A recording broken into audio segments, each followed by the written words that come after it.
I'm KC. And I'm Tyler. And you're listening to The Element Podcast.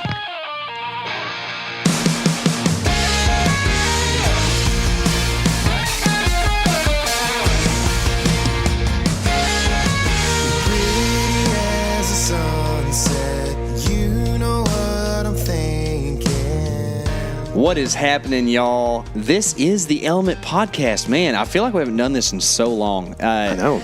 We have released a podcast fairly recently, but as far as like us actually sitting down and putting the headphones on and talking, it's been a little while. Today we're going to talk about terminology and slang used in the hunting world. It's something that, that's where the other list is. It's on Facebook. Did you look at it? That guy, remember, this was a question posed to us on Facebook, and a bunch of people listed it on there. That's right. So we're going to take the stuff that you put on the Element DIY group. By the way, if you're not a part of that, go join the DIY Hunting Element group on Facebook. It's a really cool thing where we all get to kind of interact and talk about stuff and kind of show what we got going on in the world. So hit that up if you haven't. But that's where this idea came from, of like the terminology and different things that people say in the element circles and otherwise. So we're going to cover some of that stuff and also talk about what we've been doing, what's coming up, and all that. So Tyler, what you been doing? Oh, I've been doing lots of stuff, and most of it has to do with either, as you like to say, being a family man. Or basically editing element videos.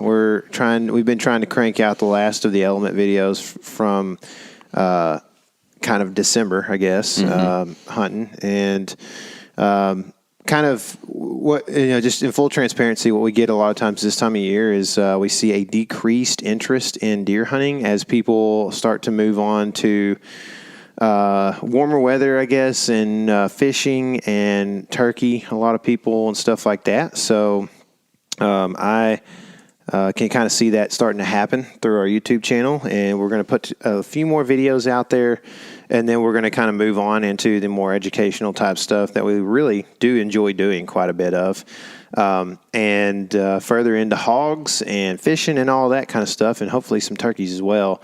Right now, we are about to put out a few videos from 2018 that we know a lot of people have not seen. So there are a couple of videos that you'll see. You might be confused a little bit here in the next couple weeks, but hopefully if you've listened to this, you're not confused and you understand that these are videos from 2018, cool encounters we had with big bucks. And hopefully you'll enjoy those, and then we'll wrap up our most of our deer hunting videos for the year and whatever else. If we make anything else and go anywhere else this year, that stuff will probably end up coming out at the beginning of next season or right before. So it's fishing season coming up here pretty soon. I can't wait for that, man. Hopefully get to do a little bit more than I did last year with having a little bit older of a kid, and us having more emphasis on getting some of that stuff on film. So that'll be fun. Here recently we went to the old ATA show, which if you're a bow hunter, you probably heard quite a bit about that in the past. It is what it is. It's fine. Got to see some really good friends there, though, so that was cool. Hung out at the cruiser booth a whole lot. Got to see some of Chad's new stuff. Some of the stuff he even is going to be coming out with soon that you don't know about. So be sure, if you're not, to be plugged into what's going on over at Cruiser, because the boy is about to rock the boat real hard in the saddle hunting world, and it's going to be sick. They're listening. But we're on the inside track on that. And if you trust us, just trust us to know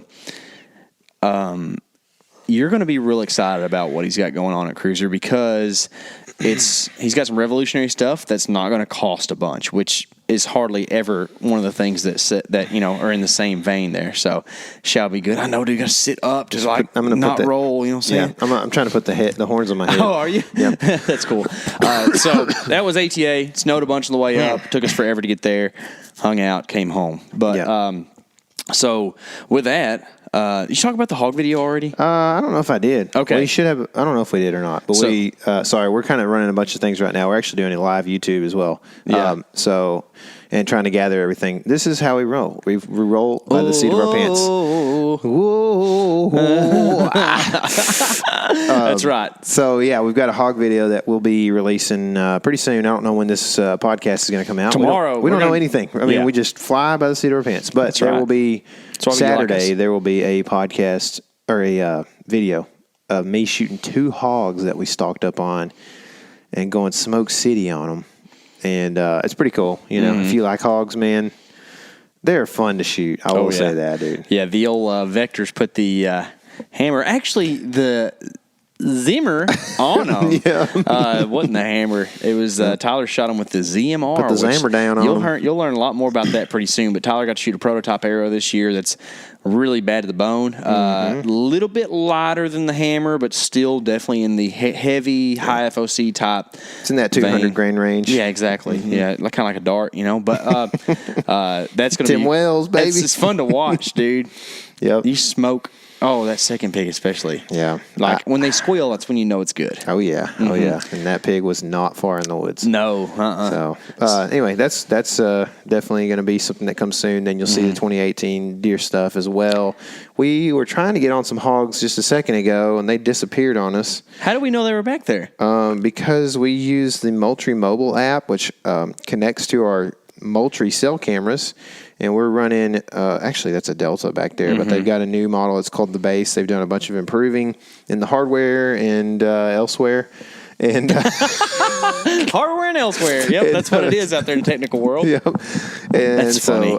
Those, we've been using some bases as well. They are pretty good. But that was the Delta. And they were back there. So we went back there and then they were weren't not back there. So we had the wind and everything. So I don't know what the deal was, but I think it's because there wasn't any corn when they went back there and checked. So they'll be there this evening right at dark, about 4 o'clock, and probably. they'll be there all night long. Yeah, but we might end up cutting this podcast early if they show up. So for sure. Let's go ahead and just get talking about some of this terminology stuff. Does that sound Deer good to you? Terminology. These are terminology terms that you don't understand.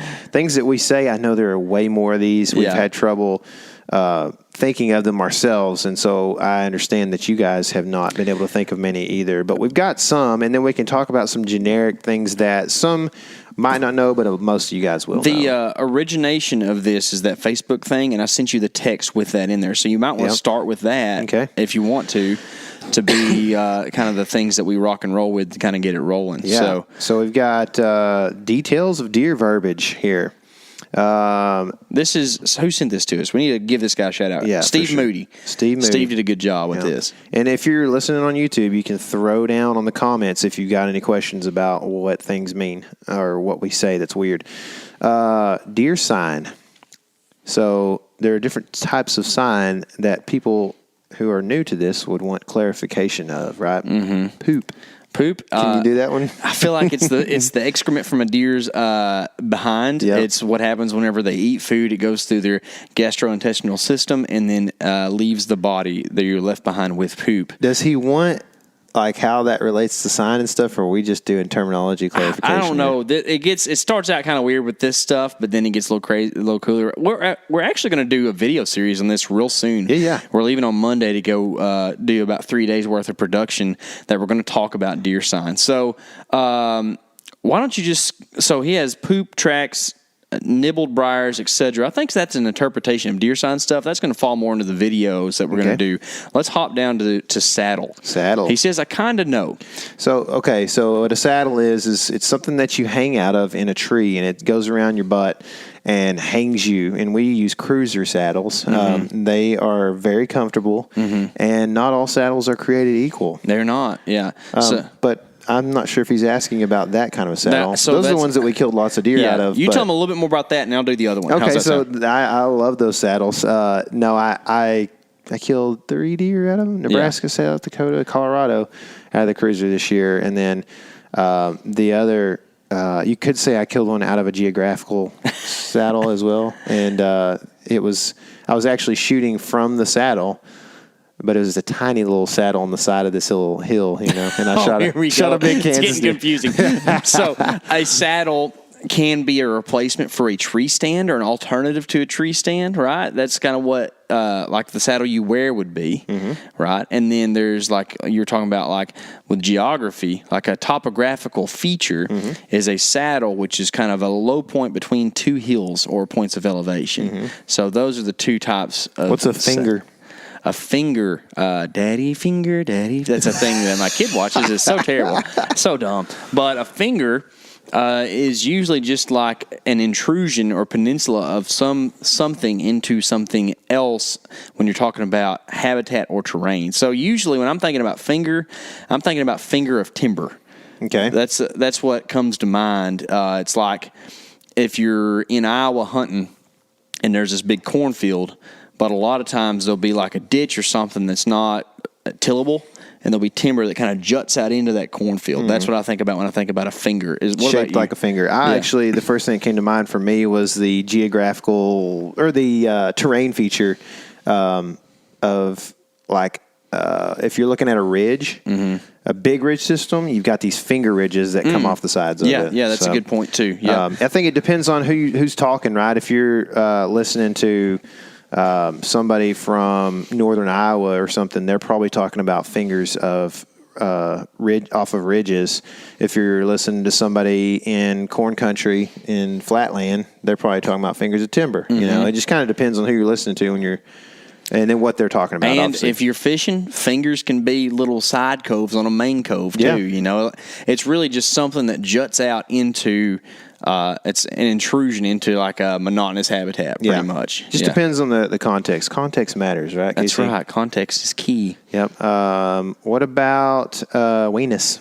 Weenus. I think that's the one he asked about. That's your elbow, right? I'm kidding. It is your elbow. That's right. Is weenus a bone, or is that like the fleshy part of your elbow? I thought it was the bone. I don't know. I thought it was the elbow bone. Might be.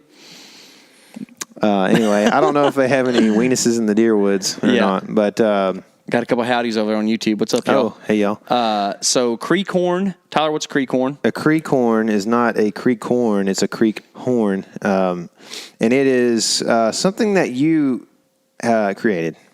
And if I can understand it correctly, I would call it a bend or an oxbow, but you call it a creek horn, and I think it's cool and funny and catchy. Yeah, buddy. So we do it, but it's basically like an oxbow, right? Or it's like where like you see a creek for the YouTube people. You see a creek that winds back and forth, and then one of them juts way out and then winds back, and that is the creek horn, correct? Yeah, it pretty much becomes a pinch point for deer. Yeah. Where they have to, it kind of funnels them all down where they have to walk around the end of that creek right there. Wispies. What's a wispy? It's a tiny stem-like piece of vegetation. Yeah, I think that's a word you use more than me, probably. Really? You talk about. I feel like I felt the opposite. Did I say wispies? When did I say wispies? I don't know. Well, you must have said it at some point. Oh, yeah. I love that. I wish there was more of those wispy ones. We should say wispies more. I feel like that's something that I think you're right. With like, it's just kind of like tiny little pieces of grass or whatever. Yeah. The thing that popped in my mind too have wispies on them. Yeah. Lots of little bitty wispy kind limbs. of things that would mess you up, but you can't see them. Kind of deal. Yeah. They're not things that you do when you're talking to your cameraman. Danny in the comments over there says, "Can you describe a thermal hub?" You probably know more about this than me since you hunted Iowa. Kind of. Yeah, I mean, I think the idea behind a thermal hub. I'm not the expert on this, but a thermal hub is a place where the thermals all settle. So it's a place that a lot of guys that hunt hill country would say that deer tend to congregate or pass through when they're using an area so that they have the advantage passing through that area to smell not just like intruders or potential assassinators, but also does that are bedded up in hillsides or up drainages and stuff. And what typically happens in a thermal hub, I won't get too deep on this, but I think that it's a lot of like draws or creek systems that end up in one little spot. And so like when you've got a sinking thermal in the evening or something like that, you'll see a lot of this, everything kind of ends up there. And so That's where you can find, like, if cottonwoods are dropping all their little cotton fuzzies or whatever kind Wispies. of, they're wispies, or the milkweeds are doing that or something, like it's all going to fall down there. Yeah. There's going to be some people love to say that there's going to be a balloon there.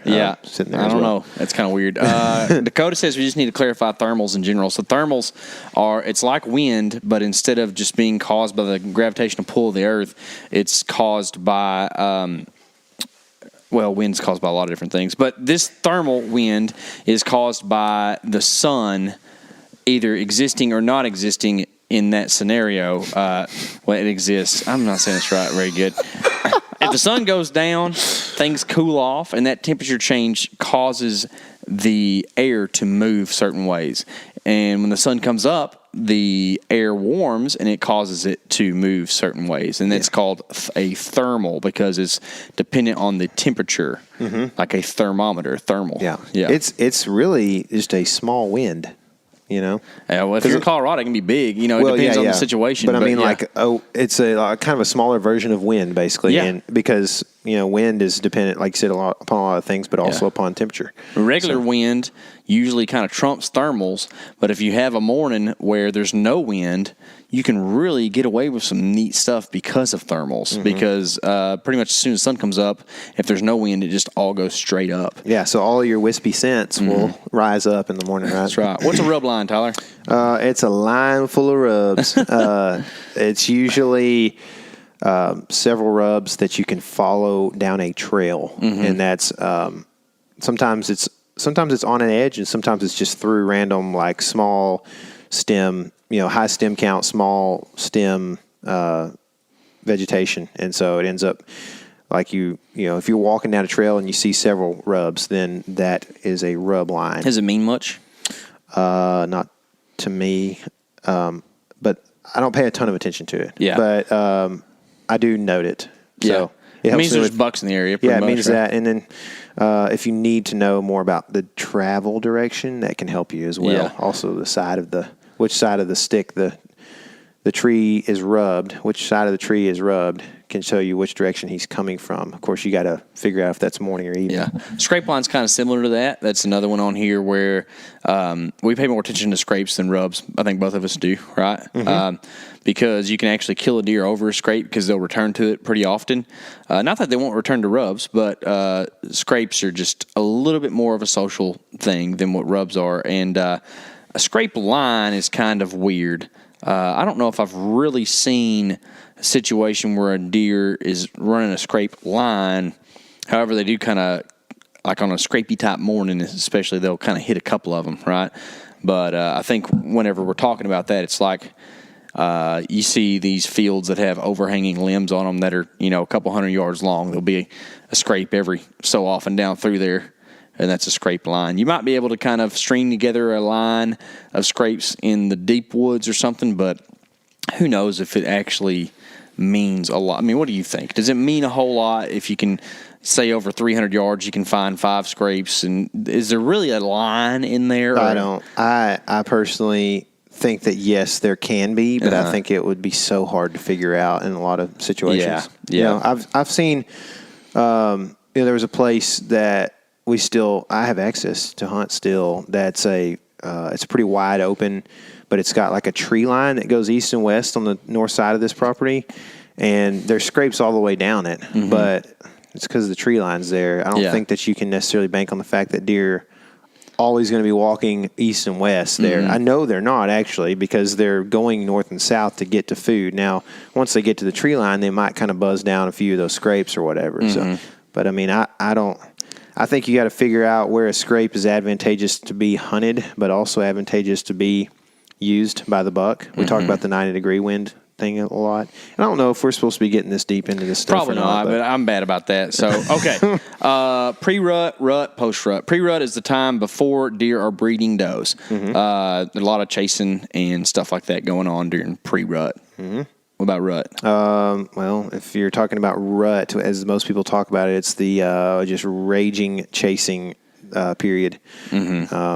I would assume that's typically right before and right after peak breeding. Yeah, and then post-rut is the time whenever testosterone is starting to wane a little bit in deer, and they still might chase does a little bit, but it's definitely not that hot and heavy action that you were talking about. And post-rut pretty much comes before antler drop, or late season, you might want to call it.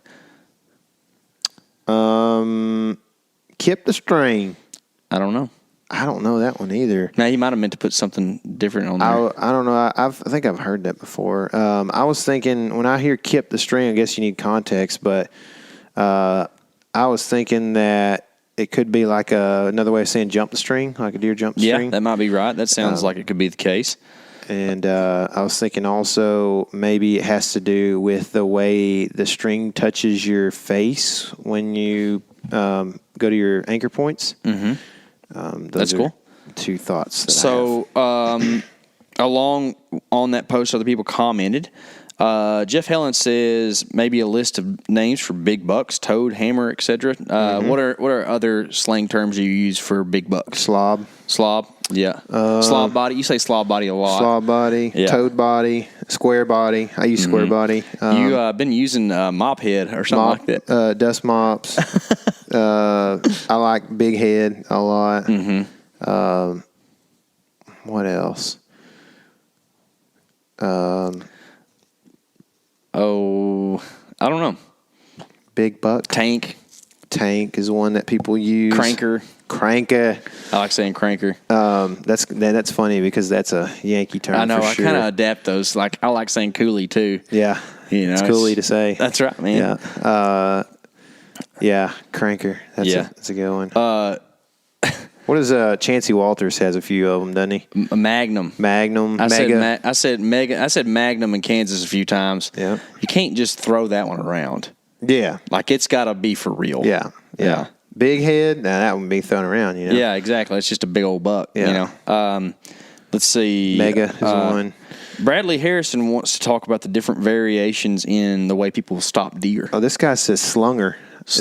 Yeah. If y'all have any comment on other things that we should say, dude, or that big bucks are called. He also says he had the cova in the rut, which I know how that feels, sir. Yeah. It's not fun. I had it 2020. Yeah. I also had Rage Fest 7-day throw up fest. You did this year. Rage Fest is a word that we should talk about. Fest, yeah. What's a Rage Fest? It's just whenever things are exciting. Yeah. That's a rage fest. Yeah. A lot of times it's with deer, right? Yeah.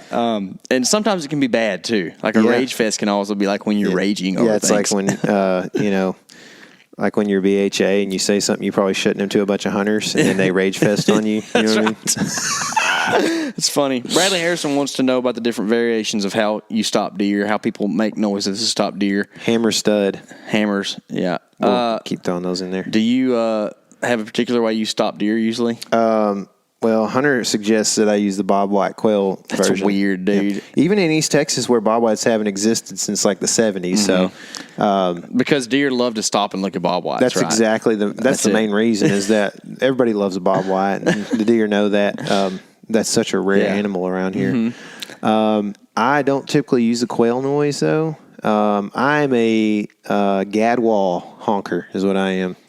How do you do it? Meh. Meh. And a lot of people call that macking, but I don't throw the in there, really. I don't really know what I do. I don't know if I've had to stop a deer that way. That sounds just like a gadwall to me. Yeah. Meh, meh, meh. I think if I had to do it, it'd probably be bat. I do a B with sound. A B? I think, yeah. Is it bat or bap or Back.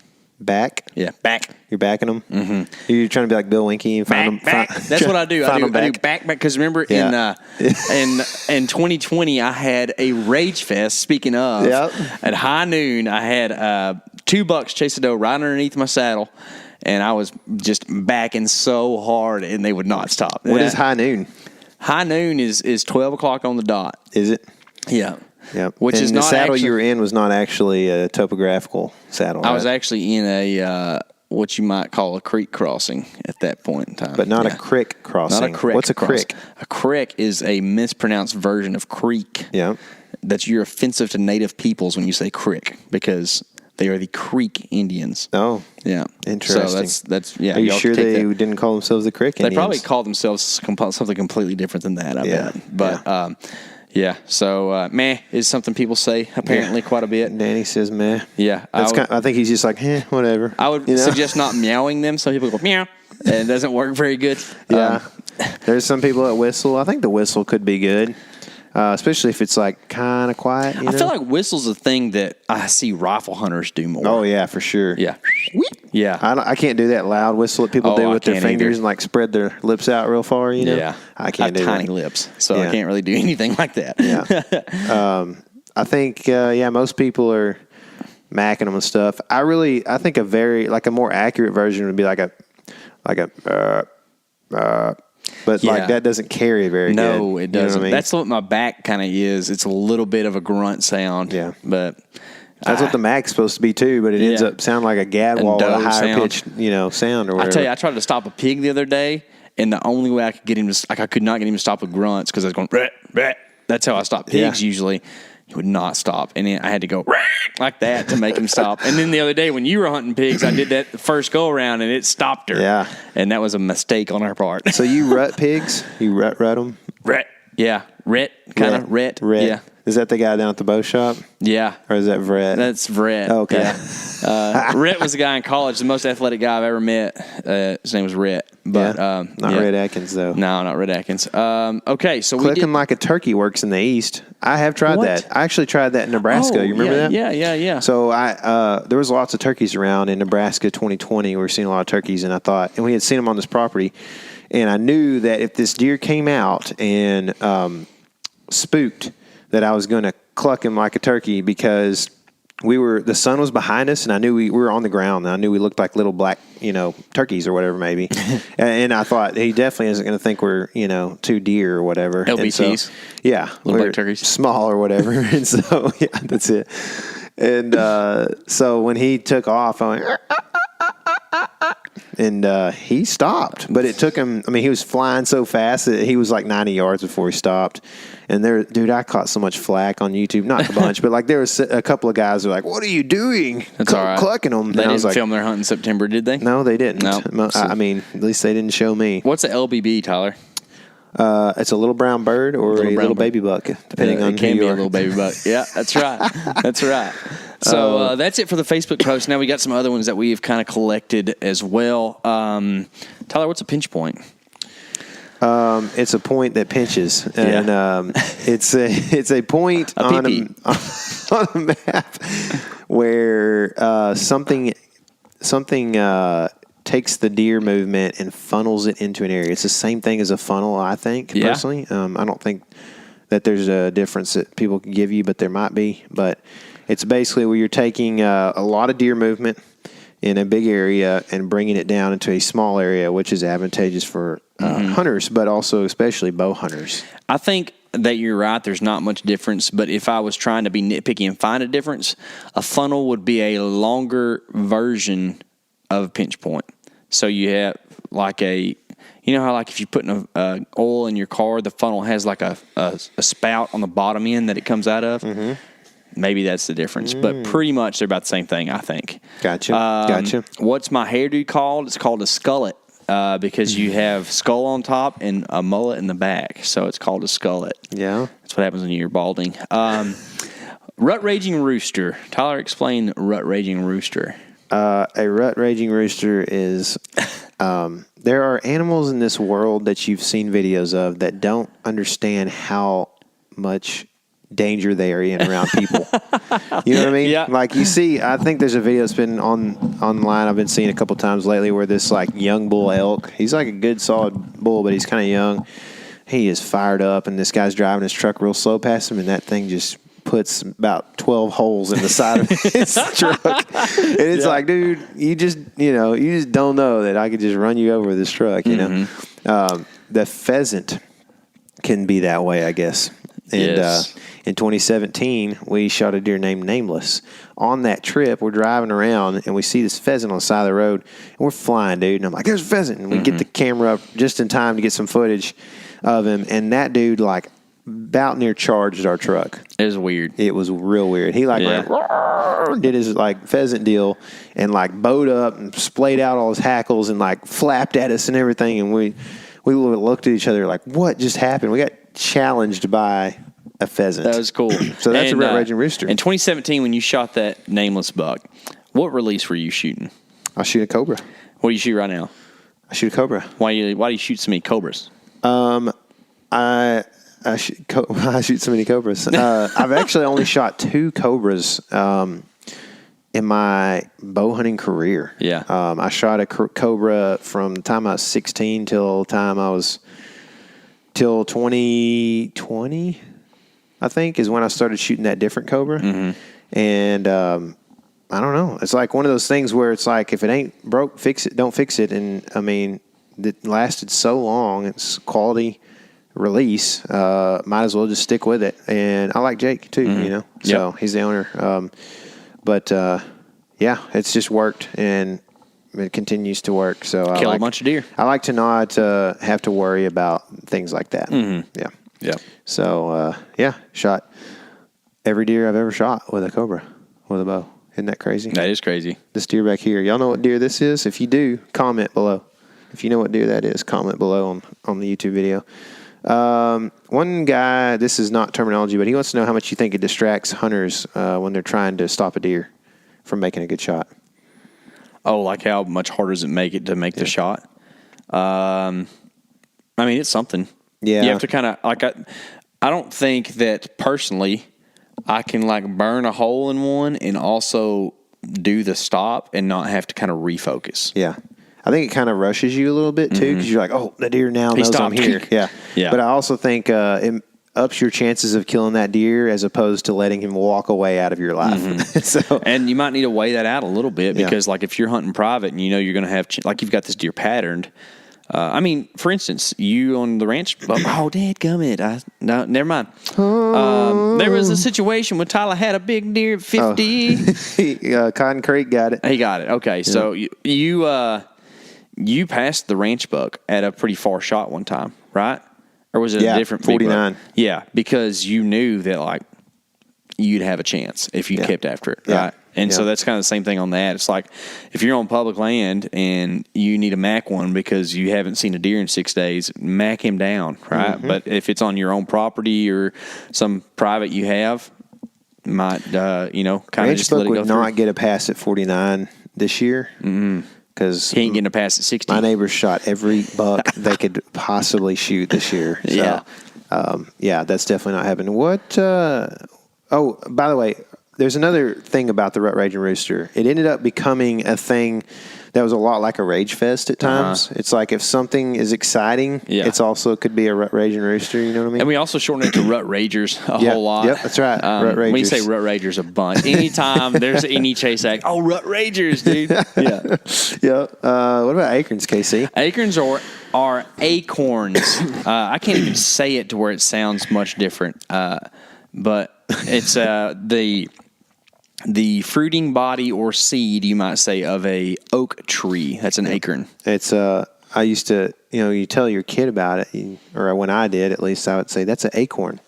And Jet forever said it with like a T in it. He'd say acorn. It sounds like an acorn. Acorn. Yeah. They did. So, they ate a little corn. They did. They ate corn. So a toboggan. This is one that's been brought up to us by our friend Eric. None other than because it doesn't make sense if you're like not from the South. But a toboggan to us is that thing that Carhartt makes that you put down over your head and keeps your ears and top of your head warm. You might call it a stocking cap or a beanie. In my world, a beanie doesn't have the fold up. A beanie is just like one that goes straight down. That's a beanie.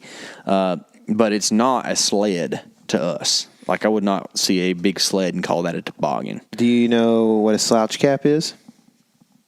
I don't. It's like what Cody DeQuisto wears or whatever. I used to wear them a bunch. I think we called those, didn't we call those kamikaze hats? We always call them slouch caps. Yeah. They're like it's like if KC was talking about the beanie being the thing that doesn't have the part that flips up. It's the same thing, but it's got more room in the back and it kind of slouches down on the back of your head. Oh, that thing. Yeah. Oh, I thought that you were talking about like an Elmer Fudd, like really warm hat. You know what I'm talking about? Oh, no. Okay. Yeah, Sorry. it's a toboggan without the flip up. That's loose on the back of your head. And like I said, Cody wears it a lot because he saw me wearing it when I was in the band in 2015. Yeah, exactly. So, what does advantageous mean? Advantageous means... what'd you call it? Advantageous is what it was written. How about that? Unfortunate series of events.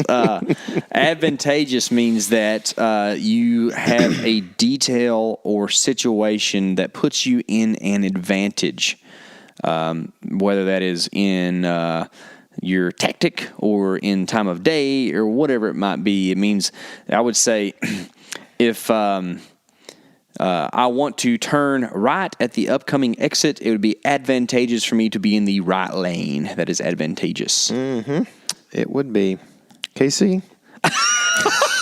No. You can thank Eric for this one. That's right. What is taco milk? Taco milk is what the result is of a 4-month-long deer season where you don't sleep very much, and then you have COVID at least once, probably twice. Welcome for that again. Thanks, Tyler. Within that deer season, and then somebody's trying to get you to tell them what we're going to have for supper that night. And you tell him. Is that really? I don't even think you were saying no, that. Eric was asking, what are we going to eat? Because he doesn't cook. We can't get interns to cook, dude. Like, these people. I don't want to eat ramen, you know. Yeah. So, yeah. But Eric's a good ramen cook. He is. He practices a lot. He does, man. He also gave me a chili lime Dorito one time, so can't crack on him too much. Taco milk. I was trying to say taco meat, and I was excited about cereal, and I was real tired, so I just said, we got some taco milk. And ever since then, that one stuck. Yeah, it did. And that's kind of, it's morphed into more than that.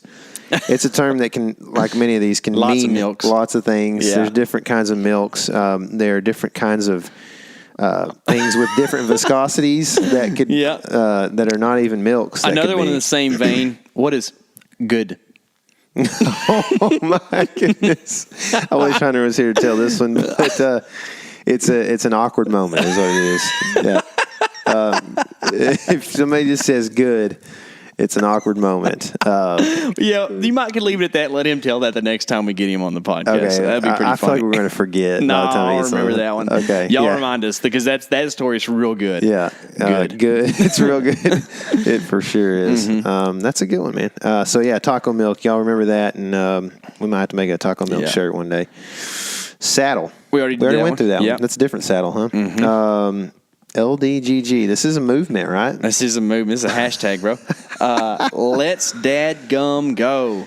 Let's. Y'all probably know me.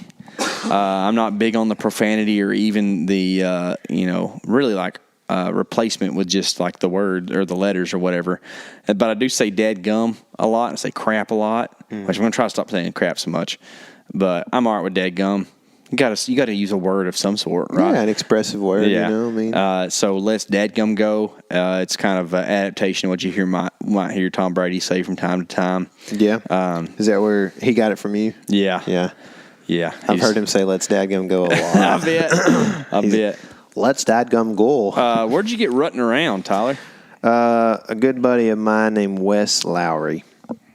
Yep. Wes was the first Big Buck Breakdown guest we ever had. Yep. Wes shot a 173-inch deer, I think, and it's debatable what state he actually shot his deer in. I don't even know, but he shot it, and it's a big deer.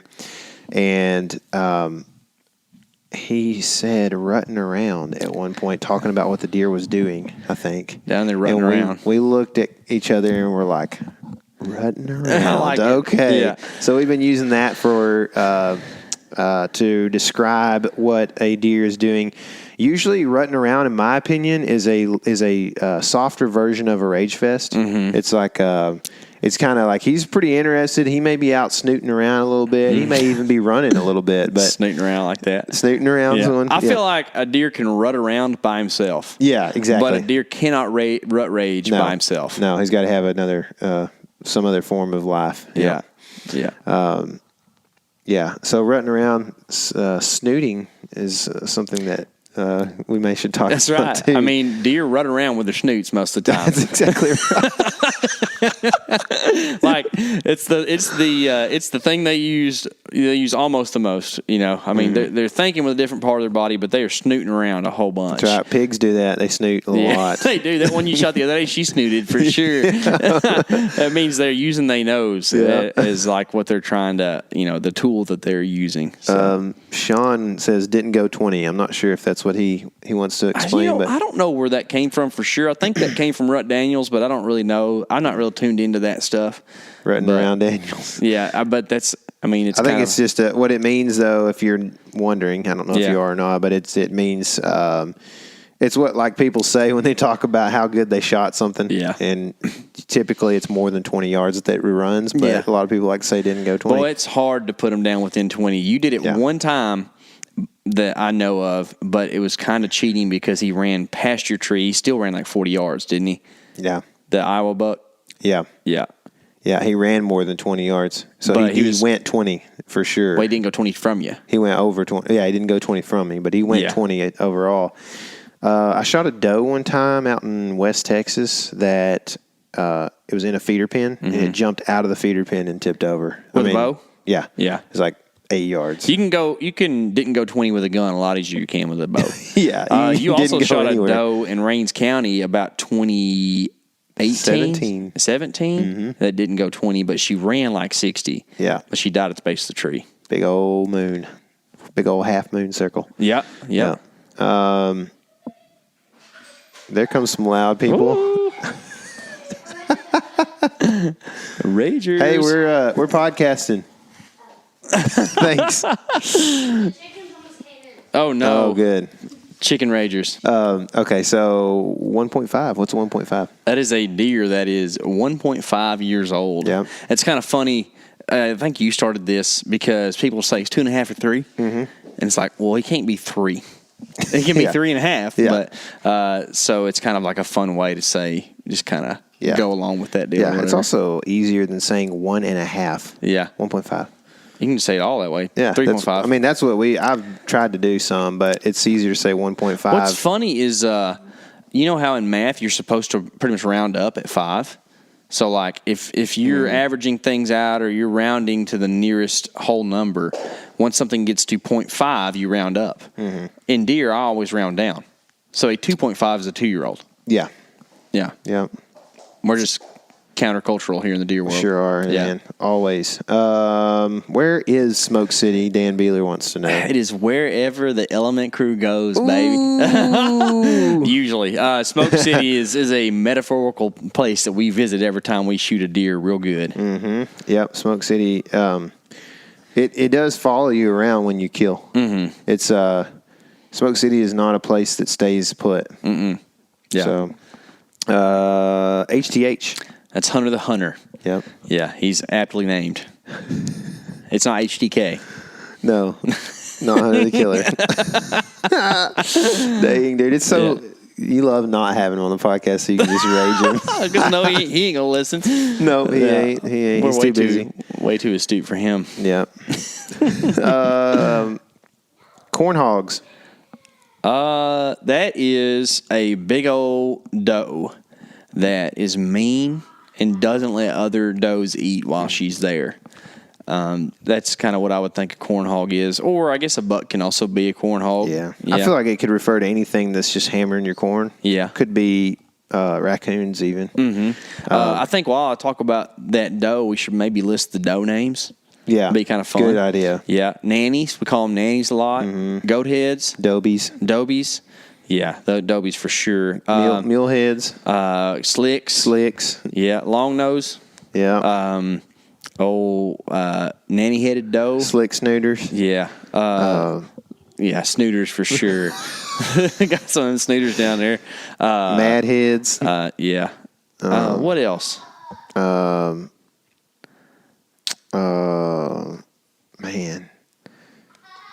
Backstraps. Greyhounds. We call them greyhounds in Texas a little bit. Yeah, because they're tiny like that. Yeah. I think old nanny-headed doe is kind of one of the things I say a lot. Yeah. Yeah. So that's on corn hogs. Maters. What's a mater? Karens, somebody says. They call them Karens. Oh, yeah. That would work good for a doe. Yeah, I like it. Maters are tomatoes. It's an easier way. You know, there's a way to say everything, right? But there are easier ways to say things. That's what Ebonics is based off of. That's what country is built. I was thinking, remember earlier we were talking about this, how when we're kind of tired and talking fast, we'll take 4 words and make them one. Yeah. I am going to. Yeah. Yeah. That is crazy. I know, man. And it's very efficient. Oh, man. Very efficient. It doesn't matter if you're in, it's basically a Southern thing to do most of all. The pigs are out there? The pigs are out there. Okay, we might have to be going here pretty quick. We got one more term. Veiny weenies. Those are Viennas. Yep. Viney weenies. Viennas. Yep. So those are, I think the proper term is Vienna sausage. Yep. Because it comes from, where is Vienna? In Germany? I don't know. Or something like that. Yeah, that's probably right. Yeah, some Eastern European city. Yep. Well, is that it? Did anybody else? Somebody wanted to know what our goal hunts for 2020 are, but that's a Q&A. Probably. We will just say that's something else just because we got those pigs out there. My goals for 2020 are long expired. Is it 20? They say 22 or they say 2020? 2022. Okay. Did I say 2020? Yeah, but that's okay. I can stand-ups. What's a stand-up? A doe? Maybe. Maybe those are the Wiener Wieners. Maybe so. Because they all stand up. They all stand up in there. Yeah. Do y'all like cold Viennies or hot Viennies? I like cold ones. I like when that stuff is jelly. Well, not hot, but like, you like that stuff to be jelly or water? It's got to be water. I like the jelly. I like it jelly. I do. Yep. All right. Well, with that, I'm the Jelly Belly, and we are probably going to go shoot some pigs. We're going to cut this thing a little bit early. It's been fun. I kind of like this YouTube format, so we might have to do this a little bit more. Yeah. Guys, since you're here already on YouTube, if you are, say hi to Jet back there because he knows. But be sure and subscribe. You probably are subscribed if you're on this, but be sure and watch our stuff and like, comment, share, all that good stuff. We appreciate the support, y'all. Remember to do that stuff today. Have a good weekend, and remember, this is your element. Live in it.